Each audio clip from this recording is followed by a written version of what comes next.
Herkese merhaba, ben Zeynep. Hobisever YouTube kanalıma hoş geldiniz. Bugün sizlere kağıt iplik çanta yapımını anlatacağım. 3 tane kare motiften oluşan, yapımı çok kolay ve çok güzel oldu gerçekten.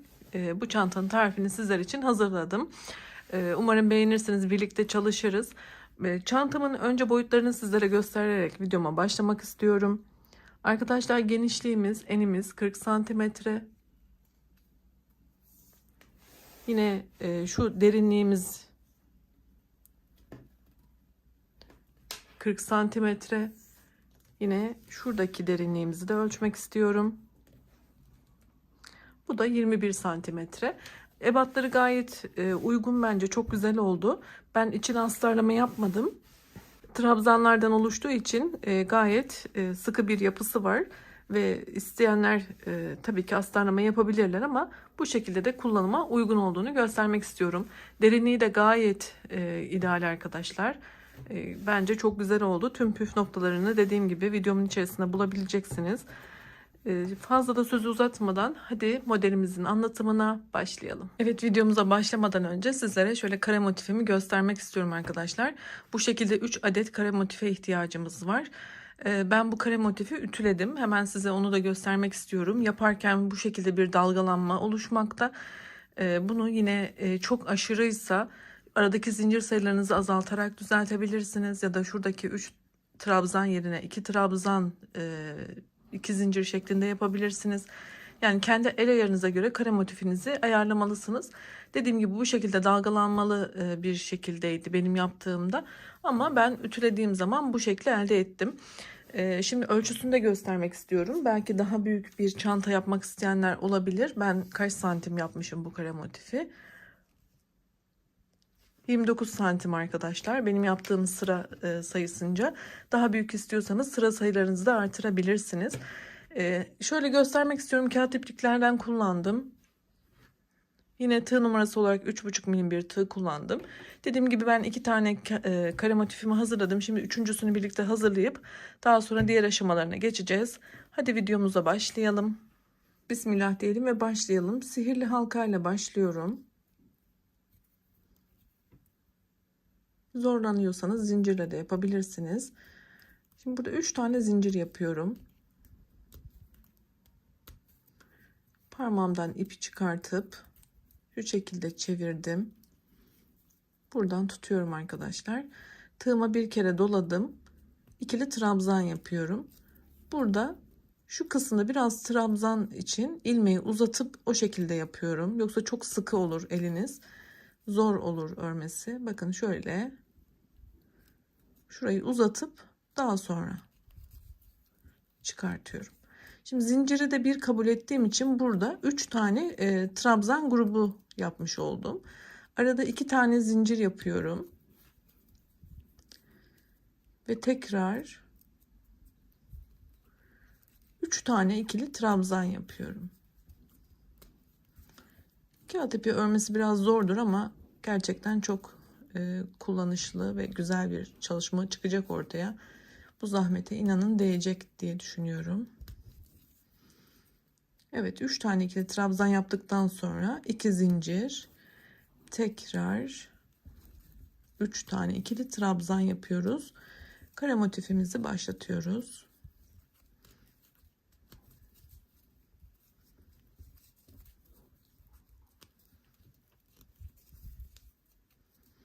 Arada 2 zincir ve son trabzan grubumuzu da yapalım.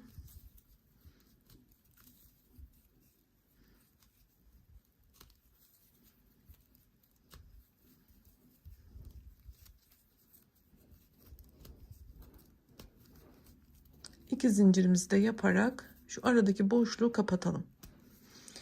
Burada kağıt ip biraz kopmaya müsait bir iplik arkadaşlar. Kontrollü bir şekilde şöyle çekerseniz yani elinizde kalmaz. Yoksa pat diye kopuyor, inanın zor oluyor. Şöyle çekebildiğimiz kadar, bu orta boşluğu kapatabildiğimiz kadar kapattık. Şimdi şu kısmı birleştirip burada zincirin şöyle başlangıçta zincir yapmıştık. Tepesine batıp ilmek kaydırıyorum ve sıramı tamamladım.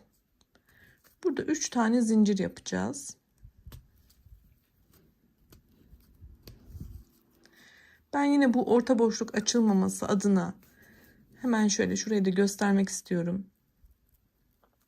Bakın şöyle bir miktar iple yürütüyorum. Daha ince bir tığ da kullanabilirsiniz bu aşamada. Çünkü biz bunu çanta olarak uzun yıllar kullanmak istiyoruz. Garanti almak istiyorum. Burada açılma yapmaması için.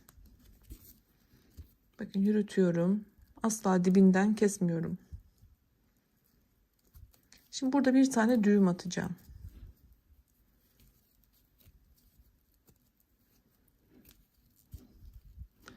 Daha sonra tekrar ip yürüteceğim.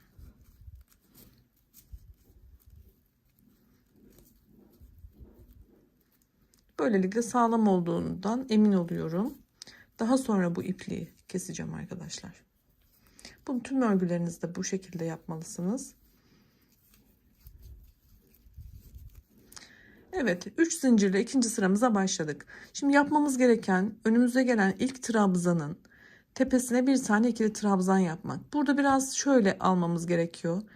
İlk trabzanda bakın şuradan tepesine battım. Yine ikili trabzanımı yapıyorum. Şimdi yanımda hemen sıradaki trabzanın tepesine de bir tane ikili trabzan yapıyorum. Yani tüm trabzanların tepesinde birer tane trabzan olmalı. Ara geçişe geldiğimde ise bu boşlukta 3 tane ikili trabzan yapıyorum.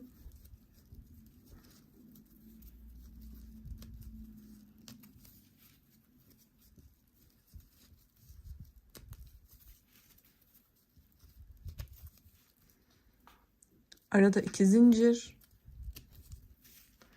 Yine ara boşlukta 3 tane ikili trabzan yapıyorum. Aynı boşluğa devam ediyoruz. Köşe geçişimizi yapıyoruz.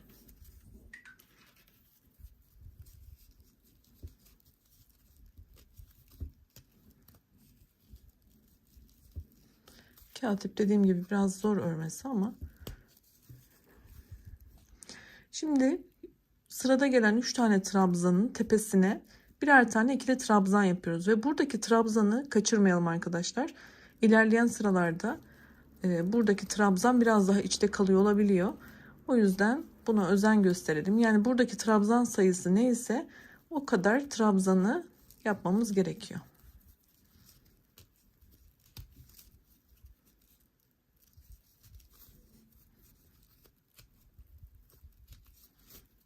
Bakın şu şekilde dönüşü de sağladık. Bu kenarı yaptık. Şimdi buradaki dönüşü sağlamamız gerekiyor. Yine aynı şekilde 3 tane ikili trabzan,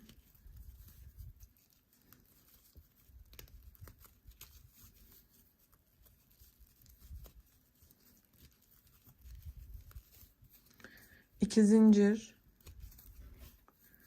3 tane ikili trabzan.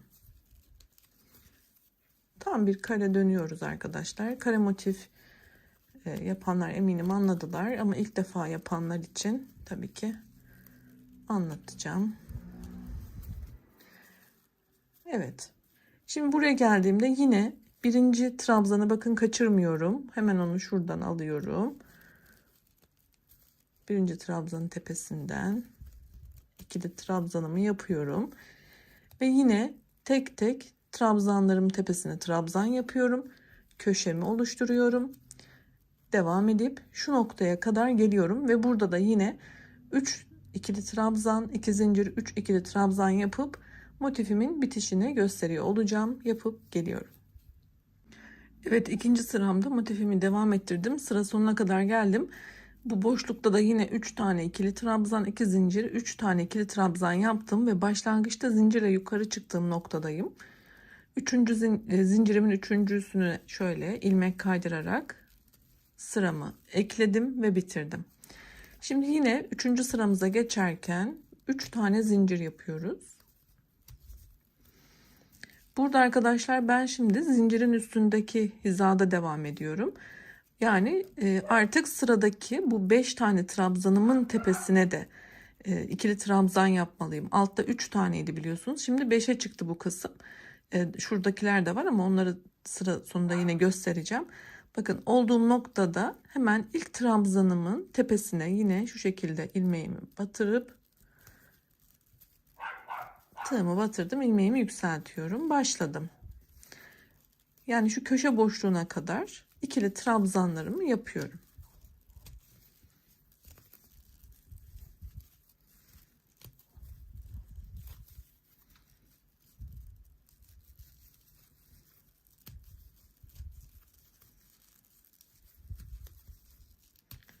Şimdi köşeye kadar geldim. Şu şekilde. Köşe geçişimizde herhangi bir değişiklik yok. Yine 3 tane ikili trabzan. Bu tüm sıralarda aynı devam edecek.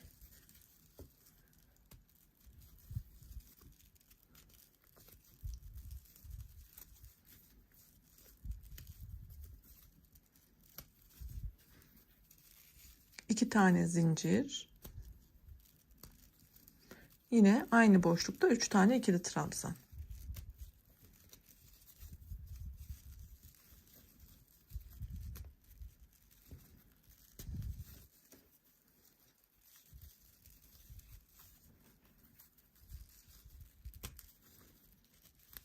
Evet, köşe dönüşünü sağlamış olduk. Şimdi şuradan hemen sayarak göstermek istiyorum. Bakın 1, 2, 3, 4, 5, 6, 7, 8, 9 tane ikili trabzanımız var. Hepsinin tepesine tek tek ikili trabzan yapmamız gerekiyor. Onu da hemen şuradan başlatacağım arkadaşlar. Videomuz da fazla uzamasın. Buradaki birinci olan trabzanı kaçırmamanızı tavsiye ediyorum. En çok burada hata yaparsınız. Çünkü biraz içte kalıyor burası. Burayı yaptıktan sonra zaten sayımız düzgünce çıkacaktır. Evet, 3. sıramızda arkadaşlar trabzanlarımızı devam ettirip köşede yine köşe dönüşümüzü burada yapmış olduğumuz gibi yapacağız. Ve tam bir tur devam ettikten sonra buradaki kalan trabzanlarımızı da tamamlayacağız. Şu noktaya kadar geleceğiz. Yani burada köşeyi döndükten sonra 3 tane trabzan, 2 zincir, 3 tane ikili trabzandan sonra buradaki trabzanların tepesine de birer tane trabzan yapacağız. Ben şimdi tamamlayıp geliyorum. Evet, 3. sıramın da sonuna geldim. Köşedeki 3 tane trabzanla dönüşten sonra yine burada kalan 3 tane trabzanımın tepesine de ikili trabzanları yapmış oldum. Bu şekilde sıramı tamamladım. Yine 3 tane zincirle başladığım noktanın üçüncüsünden şöyle ilmek kaydırarak sıramı kapatıyorum arkadaşlar ve 4. sırama geçişimi yapıyorum. Yine burada aslında hiçbir farklılık yok. 3. sırada ne yaptıysak aynı şekilde devam ediyoruz. Yani ikili trabzanlarımızı yapıyoruz.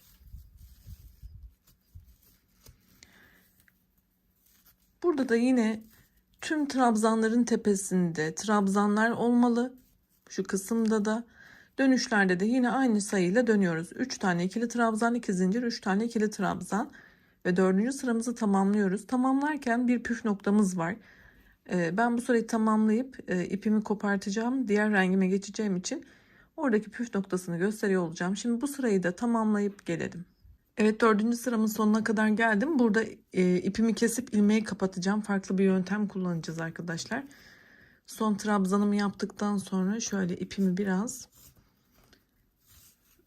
uzat keseceğim.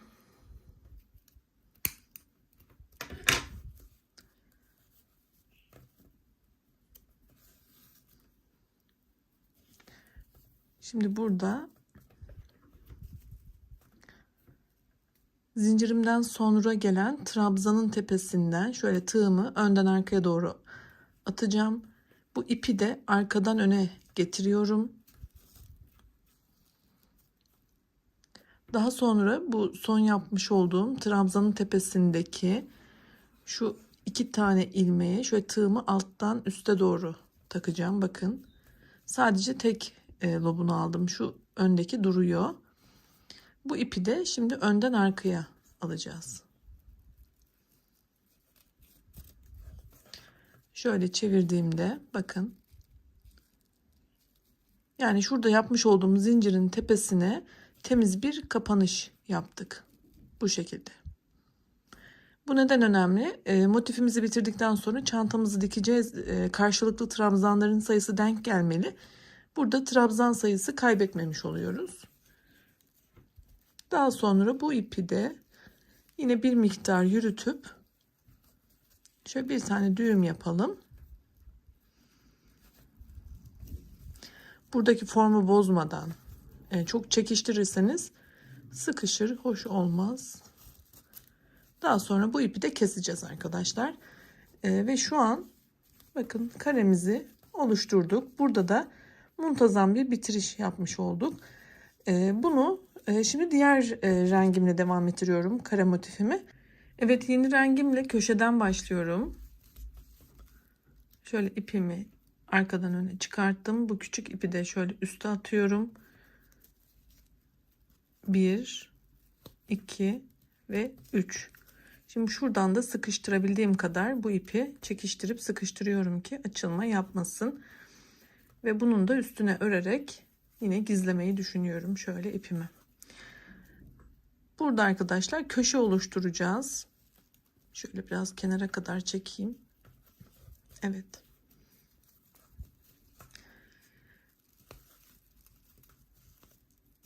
Köşe oluştururken 3 tane ikili trabzan, 2 zincir, 3 tane ikili trabzan yapıyorduk biliyorsunuz.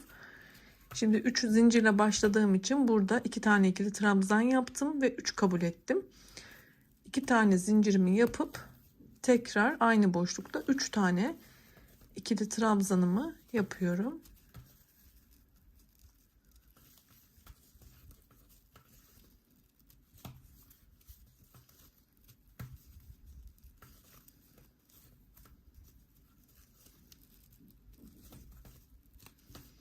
Şimdi bu ipi de arada yürütüyorum yine.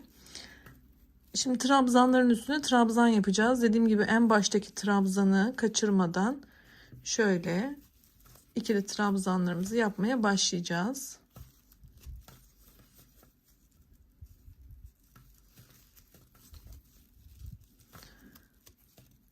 Bakın şöyle. Şimdi burada yapmamız gereken aslında aynı şeyleri tekrar ediyoruz. O yüzden hızlıca anlatıp geçeceğim arkadaşlar. Tüm trabzanların tepesine trabzan yaptıktan sonra köşede yine 3 tane ikili trabzan, 2 zincir, 3 tane ikili trabzan yapıp yine buradaki trabzanların tepesine trabzan yaparak tam bir tur devam edeceğiz. 4 köşemizi tamamladıktan sonra şurada yine ilmek kaydırarak ekleyerek trabzanlarla köşeye ulaşacağız ve aynı işlemi tekrar edeceğiz. Şöyle motifimden de göstermek istiyorum. Bakın ben toplamda 1, 2, 3, 4 sıra daha renkli olan ipimle yaptım. Bu açık olan ipimle de 4 sıra yaptım. Yani toplam 8 sırada tamamladım. Dediğim gibi sayılarda herhangi bir değişiklik yok. Kendiliğinden artıyor zaten trabzan sayılarımız. Köşeler aynı. Bu şekilde kare motifimizi tamamlayalım. 3 tane olduktan sonra dikme aşamasına geçeceğiz. Ben de yapıp geliyorum. 3 tane motifimizi yaptık. Daha sonra ütüsünü yaptık. Şimdi dikmek için formunu oluşturmamız gerekiyor. Onu yapacağız. Şöyle motiflerimizi ortadan katlayalım. Bir tanesi yan duvara, bir diğeri diğer yan duvara. Şu şekilde. Bir tanesi de tabana gelecek şekilde şu formu oluşturuyoruz. Heybe formunu.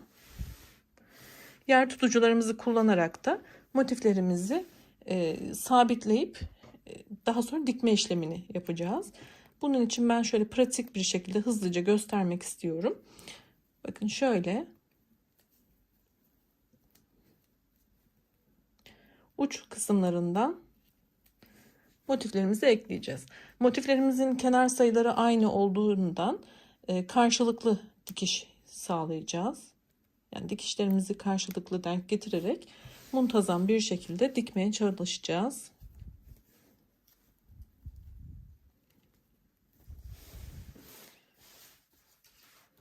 Şimdi ben kameranın açısında size göstermek için biraz zorlanıyorum ama oldukça kolay. Sizler daha pratik yapabilirsiniz. Şöyle.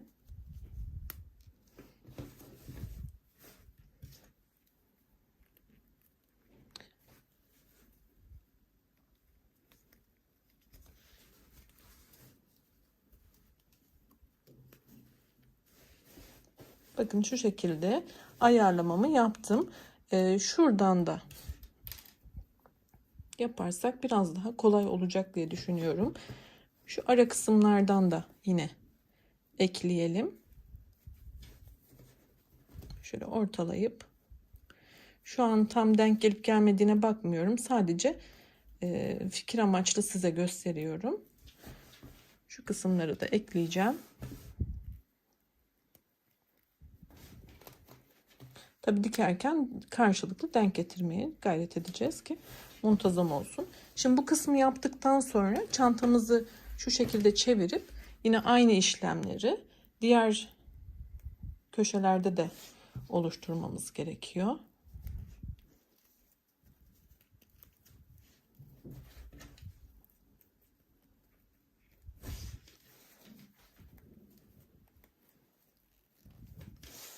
Ve şu kısımlarda da yer tutucularımızı koyalım.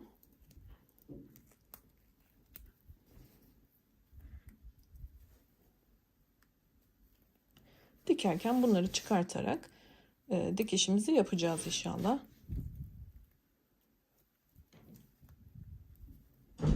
Şöyle. Evet. Bakın formunu oluşturduk. Şöyle çevirdiğimde yine aynı şekilde ne yapacağız? Şimdi şu noktadan başlayacağız dikmeye. Dikip bu köşeyi döndükten sonra şu noktada bitireceğiz.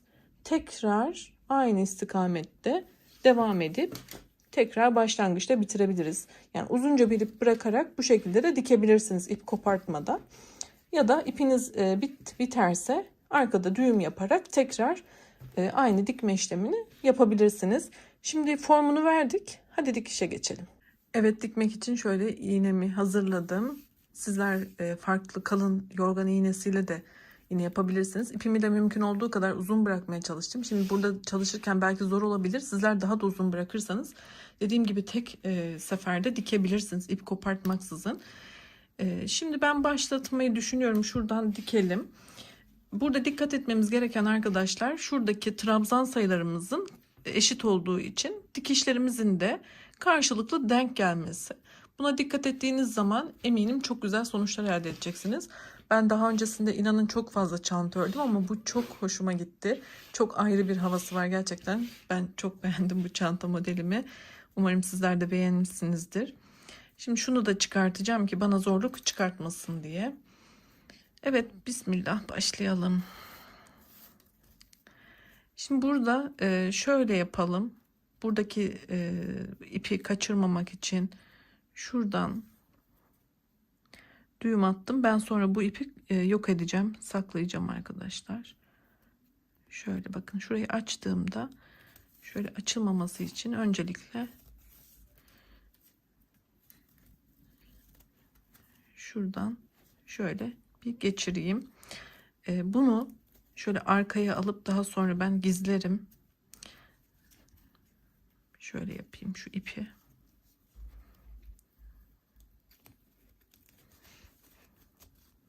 Yani ipin iki ucunu yakaladım ve şu ipi de dediğim gibi daha sonra şu arkadan, hatta burayı biraz daha uzun bırakıp şöyle yürütürsünüz, kaybedersiniz. Hani öyle de muntazam olur. Ben şimdi böyle hemen hızlıca yapacağım. Şimdi yapacağım şey aslında normal dikiş dikmek. Ya bunu farklı da yapabilirsiniz. Farklı yöntemlerle de. Bakın şöyle yapıyorum. Başlatıyorum. Hala aynı yerdeyim.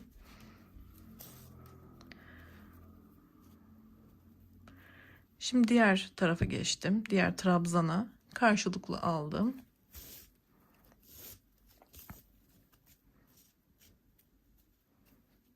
Bakın üstten şöyle gözüken bir dikiş bu. Şimdi bir diğerine geçtim. Burayı yapmıştık, şurası. Sadece karşılıklı alıyorum ve dikiyorum, bu kadar.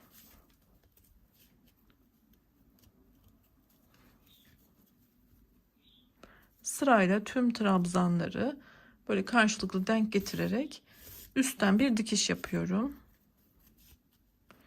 Yani şunlar yan yan dikişler gözüküyor. Şimdi burayı fazla uzatmayalım. Başladık. Şu noktaya kadar geldik. Şu köşede dikişimizi 2 tane yapabiliriz. 2 zincirle geçtik çünkü. Daha sonra şu noktaya kadar gelelim. Burada da dikişimizi yaptıktan sonra şu noktaya geçeceğiz. Ben burayı hızlıca halledeyim, dikeyim, geleyim arkadaşlar. Videomuz fazla uzamasın. Bu şekilde tamamlayalım. Püf noktalarını yine gösteriyor olacağım. Evet, ben dikişimi bu noktadan başlattım. Şöyle çevirip hemen göstermek istiyorum. Bakın arkada da devam ettirdim. Ta ki şu tekrar aynı noktaya gelene kadar. Şimdi buradan diğer kısma geçeceğim ve yine aynı şekilde önden böyle çevirip arkasına kadar dikiyor olacağım. Şimdi şu köşe noktasına geldim. Bu köşe noktasında da yine dikişimi devam ettirip burayı göstermek istedim. Şurada da şunu çıkartacağım artık. Şu kısımdan da alayım ki burası daha muntazam dursun. Şöyle 2 kere yapalım burayı da.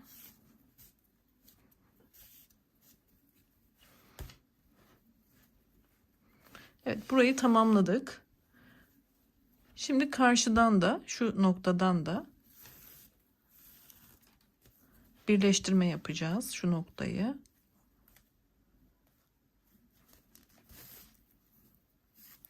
Burayı sağlamlaştırıp diğer tarafa da yine aynı şekilde dikme işlemini gerçekleştireceğiz. Şöyle muntazam bir şekilde ayarladıktan sonra şuradan da alalım.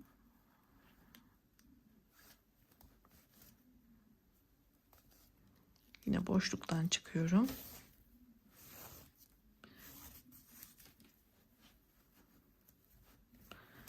Ve burada da yine karşılıklı dikme işlemini devam ettirelim.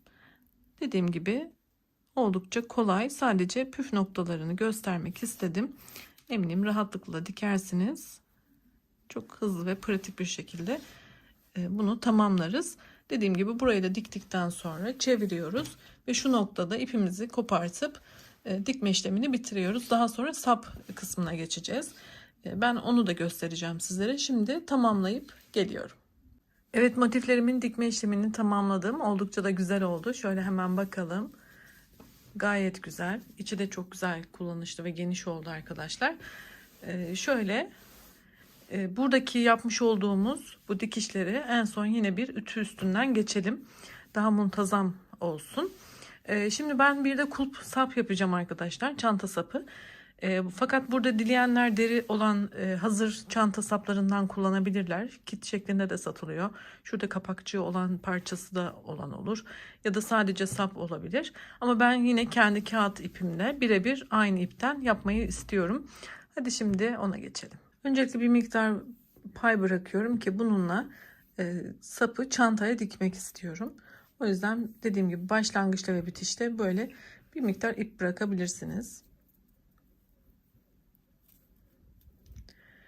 Şimdi ipimi bir zincirle kapattım.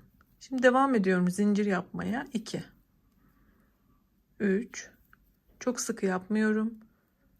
4 5 6 7 8 ve 9 tane zincir yaptım. Şimdi tığıma bir kere doladım. 1 2 3 tane zinciri atlayarak 4. zincire batıyorum. İkili trabzan yapıyorum. Devam ediyorum.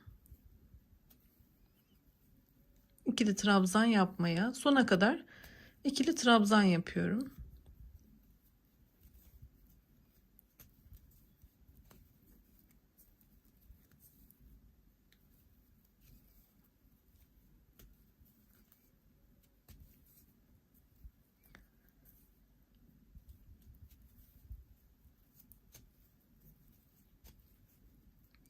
Bakın 2 4 6 tane oldu. Başlangıçtaki zincirime de yapıp 7'ye tamamlıyorum. 7 sayısı üstünde ilerleyeceğiz. Şu şekilde 7 tane ikili trabzan yaptık. Şimdi 3 tane zincir yapıyorum. Çevirdim. Dibine değil, hemen önündeki trabzanın tepesine batarak yine ikili trabzanlarımızı yapmaya devam edeceğiz. Burada da sayımız yine 7 olmalı. Artırma eksiltme yapmaksızın 7 tane ikili trabzan şeklinde ilerliyoruz. Baştaki zincirimizi de trabzan kabul ediyoruz.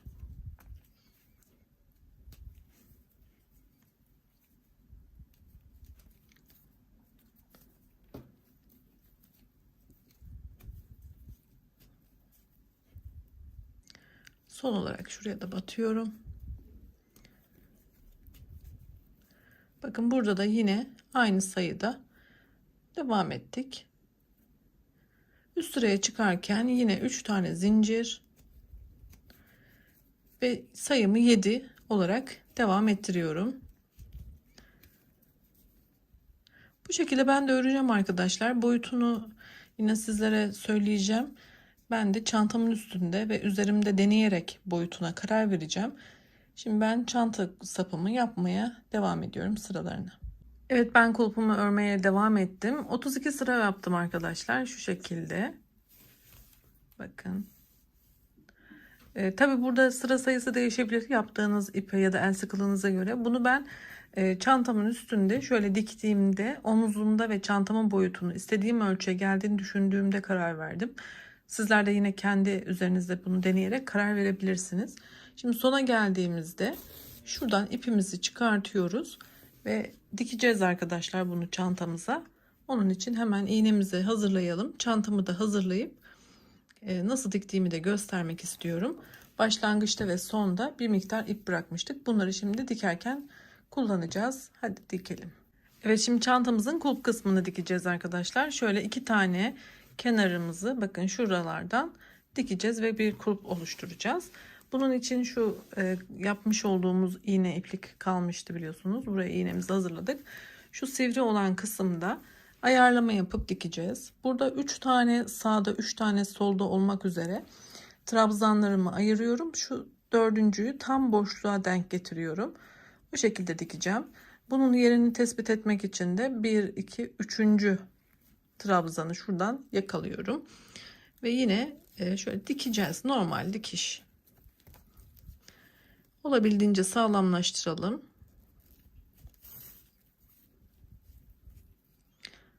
Denk gelecek şekilde, karşı karşıya gelecek şekilde dikiyoruz.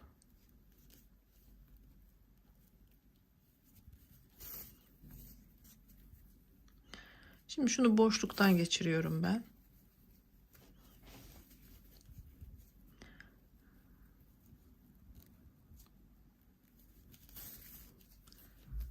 Bu şekilde karşılıklı diktik.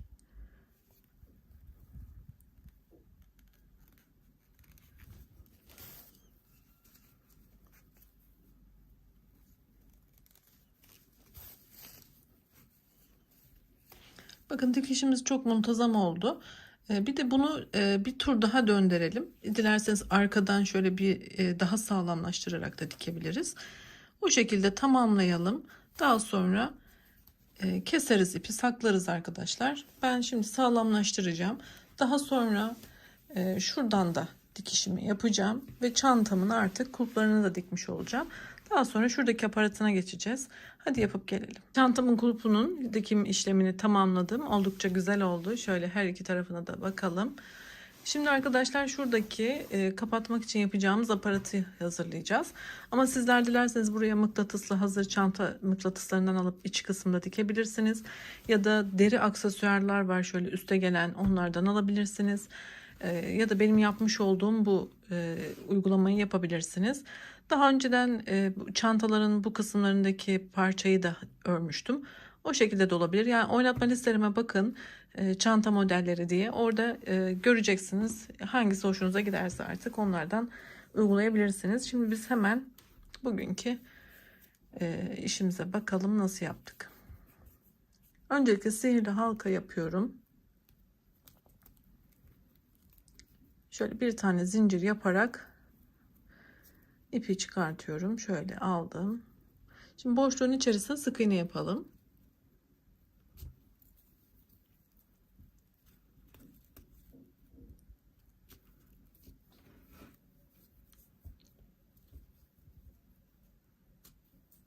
Ben devam edeceğim. Evet, ben toplamda 12 tane sık iğne yaptım. Şimdi şu başlangıçtaki küçük olan ipimi de çekerek şu orta boşluğu kapatabildiğim kadar kapatıyorum. Bunu kontrollü yapmanızda fayda var. Çünkü kağıt ipler gerçekten hemen kopabiliyorlar. Yeterince kapattıktan sonra başlangıçta yapmış olduğum sık iğneden şöyle çevirerek ilmek kaydırdım. Şimdi arka yüzünü çevireceğim arkadaşlar. Şurayı biraz uzatalım. Yine şu küçük ipimizi de bir düğüm atalım ki ne olur ne olmaz açılma yapmasın. Şuradan düğüm yaptık. Bunu biraz daha küçülteceğim ben. Şimdi burası bizim düz yüzümüz. Arka kısmını çevireceğiz ve şöyle ufak bir boncuk yerleştirmeyi istiyorum. Ve bu şekilde boncuğu içinde yok ederken aynı zamanda yuvarlak bir form vermiş olacağız. Şöyle şurada bir zincir yapalım.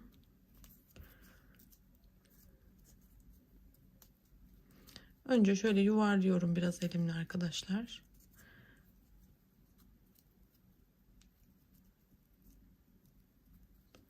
Şöyle içine koyacağım. Şurada ipimi önce keseceğim. Pardon, bunu kesmedik.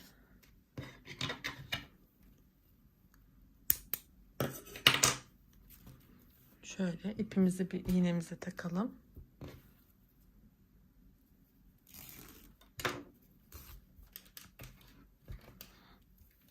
Şimdi bu boncuk içinde kalacak şekilde karşılıklı dikiş yapacağız.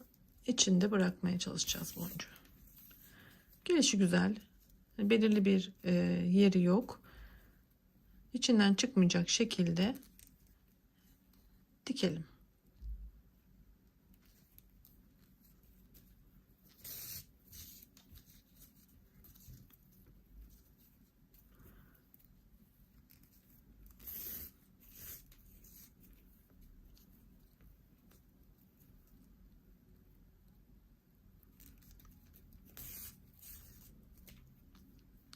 Burayı kapattıkça boncuk içte kalacaktır ve çıkmayacaktır. Bakın şöyle bir görüntü elde edeceğiz. Bunu yeterince sağlamlaştırıp geleceğim ben tekrar. Bakın gelişi güzel yapıyorum. Hiç belirli bir yeri yok. Sadece görün diye şöyle gösteriyorum biraz.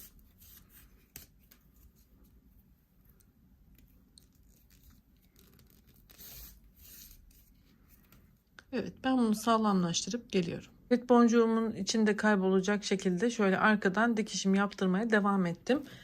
Ve bunu da şu noktada dikeceğiz arkadaşlar. Bunu sağlamlaştırıp ben de şöyle göstereceğim nereye diktiğimizi sadece. Kamera arkasında dikiş yapacağım.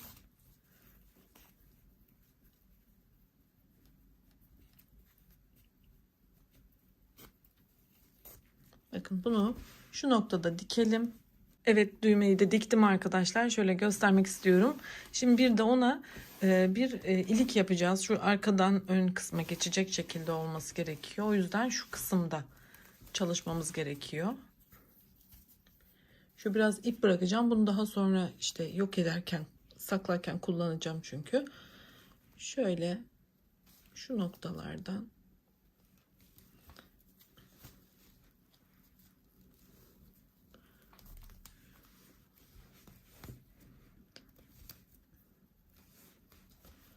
şimdi burada bir zincir yapmaya çalışacağım arkadaşlar. Yapmak istediğim şey ipimi önce sabitlemek, sonra zincir yapmak. Ama şurada takıldı ipim. Evet, şöyle yapacağım. Şimdi ipimi burada sıkıştırıyorum arka kısımda. Şimdi zincirim sayımı kontrollü yapacağım. Yani ölçüsüne bakarak.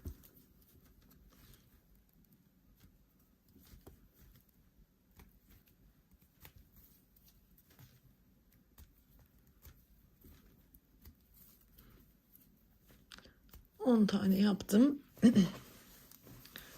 Şöyle bir ölçeceğim, bakacağım.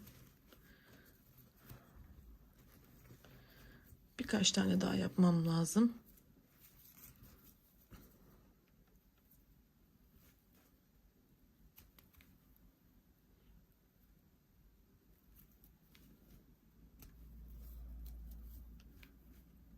...13 yaptım. Bakalım. Şöyle yine deneyelim.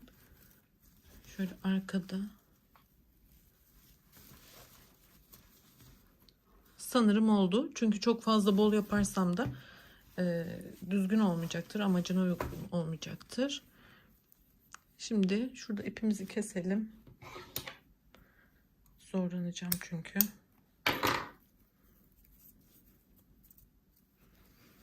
Şurada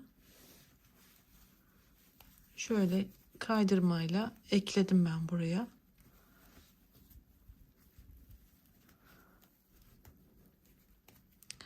Bir kez daha yapacağım. Yani kamera karşısında yapmak gerçekten zor. Aslında hani çok kolay bir işlem yapıyorum ama sizlere gösterebildiğimden emin olmaya çalışıyorum. Bu arada da böyle takılıyor sürekli.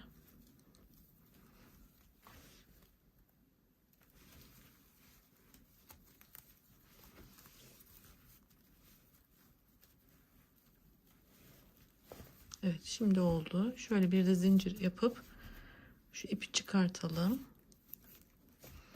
Bakın burada ileğimiz hazır. Şimdi şu ipi de arkaya alıp dediğim gibi şimdi bunları burada bağlayacağım. Sağlamlaştırıp sonra kesip yok edeceğim. Şöyle göstereyim ne yaptığımı.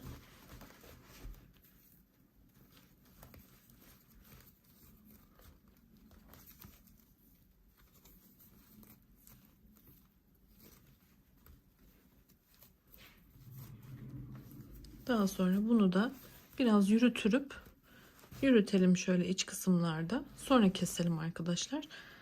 Yine bu da gizlenmiş olsun. Evet, onları ben sonra temizleyeceğim. Şimdi şöyle bir bakalım nasıl olmuş. Arkadan şöyle ön tarafa geliyor ve şu şekilde kapanıyor. Evet, zamanla zaten şeklini alacaktır. Bakın ağız kısmımız da bu şekilde kapandı. Gayet güzel oldu. Ben çok beğendim gerçekten. Çok güzel bir çanta oldu. Umarım sizler de beğenmişsinizdir. Anlatımımdan da memnun kalmışsınızdır umarım. Tüm detaylarını anlatmaya çalıştım dilim döndüğünce. İç kısmına astarlama yapmayı düşünmüyorum ama astarlama yapmak isterseniz şu şekilde bir kalıp alarak şuradan itibaren yapabilirsiniz. Ben genelde astarlama işlemlerimi terzimde yaptırıyorum. Bu işleri yapan bir arkadaşım var, sağ olsun, o bana yapıyor. Ya da farklı kendi tarifleriniz varsa o şekilde de yapabilirsiniz. Hiç astar kullanmadan da yapabilirsiniz. Çünkü çok sıkı bir dokusu olan bir çanta. Evet, umarım beğenmişsinizdir. Daha önceki anlatmış olduğum modeller için lütfen videomun sonundaki oynatma listelerime göz atın. Kanalıma abone olup beğeni, yorum yapıp desteklerseniz de çok memnun olurum. Sağlıkla kalın, hoşça kalın, iyi günlerde kullanın inşallah.